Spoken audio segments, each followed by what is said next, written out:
আসসালামু আলাইকুম। আমি বরিশাল থেকে বলছি। দূরে কাছে যে যেখান থেকে আমার আজকের ভিডিওটি দেখছেন, আশা করছি সবাই আল্লাহর অশেষ রহমতে ভালো আছেন। আমরাও আলহামদুলিল্লাহ ভালো আছি। বিডি রূপা ব্লগসে নতুন একটা দিনে চলে আসলাম ছোট্ট একটা ব্লগ ভিডিও নিয়ে। আশা করছি আমার আজকের ভিডিওটি আপনাদের কাছে ভালো লাগবে। যাই হোক, এই ভিডিওটি ছিল গতকালকের রাতের ভিডিও। আমার বড় ছেলে আর আমি দুজনে মিলে একটু আঁকাঝাঁকা করছিলাম। অনেক ছোট থাকতে এরকম করে আর কি ছবি আঁকতাম। ছবি আঁকতে আমার খুবই ভালো লাগে। তো এখন আবার মানে নতুন করে সুযোগ পেয়েছি। যেহেতু বড় ছেলেকে মাঝে সাঝে একটু ছবি আঁকাই। তো ওই সময় আমি নিজেও একটু মন দিয়ে ছবি আঁকি, কারণ ছবি আঁকতে আমার অনেক ভালো লাগে। ভিডিওর এই পর্যায়ে প্রতিদিনের মতন আমার প্রিয় আপু ভাইদের কাছে একটাই অনুরোধ করব, দয়া করে আমার এই ছোট্ট ভিডিওটিতে একটা লাইক দিয়ে সম্পূর্ণ আমার সাথে থাকার চেষ্টা করবেন।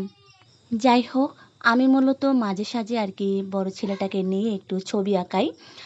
এরকম কিন্তু মাঝে সাঝে ছবি আঁকালে বাচ্চাদের মনও কিন্তু ভালো থাকে। আর আমার বড় ছেলে কিন্তু এরকম ছবি আঁকতে অনেক পছন্দ করে। যদিও সে এরকম ভালো করে আঁকতে পারে না। তবে মানে টুকটাক যেটুকু আঁকে মানে খুব সুন্দরই আঁকে। যাই হোক, আঁকা শেষ করার পর দেখতে কিন্তু এরকম হয়েছিল। অনেকদিন পরে পুরোপুরি এরকম একটা দৃশ্য এঁকেছিলাম। খুবই ভালো লেগেছিল। যাই হোক, এই যে ভিডিওটি হচ্ছে, এই ভিডিওটি মূলত আজকের সকালবেলার ভিডিও। আমার শাশুড়ি মা মূলত বাজারে গিয়েছিল টুকিটাকি বাজারগুলো সারার জন্য। তো সেই সময় চিন্তা করলাম যে তাহলে ফ্রিজটা পরিষ্কার করে ফেলি। অনেক দিন হয়েছে ফ্রিজটা সেরকমভাবে পরিষ্কার করা হয়ে ওঠেনি। ভিতরে অনেক বরফ জমেছিল। জায়গাগুলো একদম নষ্ট হয়ে গিয়েছে বরফের কারণে। তার কারণে চিন্তা করলাম যে ফ্রিজটা পরিষ্কার করে ফেলি। যাই হোক, আমি কিন্তু ফ্রিজটা পরিষ্কারও করে ফেলেছি। তারপরে আমার শাশুড়ি মা চলে আসার পরে এই টুকিটাকি বাজারগুলো এনেছিল। তো সেই সময় একটু ভিডিও করে রেখেছিলাম। আর মাছও এনেছিল। মাছ, মাংস এগুলো আর কি এনেছিল। ওইগুলো আমরা পরিষ্কার করে মানে খুবই তাড়াহুড়োর মধ্যে কাজকর্মগুলো সেরে ফেলেছিলাম। যার কারণে ভিডিওগুলো করা হয়ে ওঠেনি। টুকিটাকি সব বড় বড় কাজকর্মগুলো সেরে ফেলার পরে আমি কিন্তু এই টুকটাক ভিডিওগুলো করেছিলাম।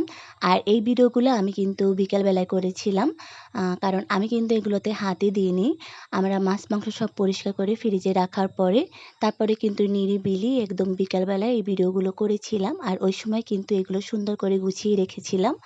আর এই যে জুড়িগুলো দেখতে পাচ্ছেন, এই জুড়িতেই মূলত আমরা পেঁয়াজ আর আলু রাখি। আর এই সব কাঁচা সবজি এনেছিল। একেবারে বেশি আনে নাই, কারণ বেশি পরিমাণে আনলে আর কি নষ্ট হয়ে যাওয়ার সম্ভাবনা বেশি থাকে। যার কারণে কয়দিন পর পরই আর কি সবজিগুলো আনা হয়। তো এখানে কিন্তু আমি আলুগুলো খুব সুন্দর করে ঢেলে নিচ্ছিলাম। এই যে জুড়িগুলো দেখতে পাচ্ছেন, এই জুড়িগুলোতে আমরা আর কি পেঁয়াজ, রসুন, আলু রাখি। এতে করে আলু আর পেঁয়াজ, রসুন খুব ভালো থাকে। তারপরে কিন্তু আমি ফ্রিজে সবকিছু খুব সুন্দর করে গুছিয়ে রেখেছি। আজকে এই পর্যন্ত।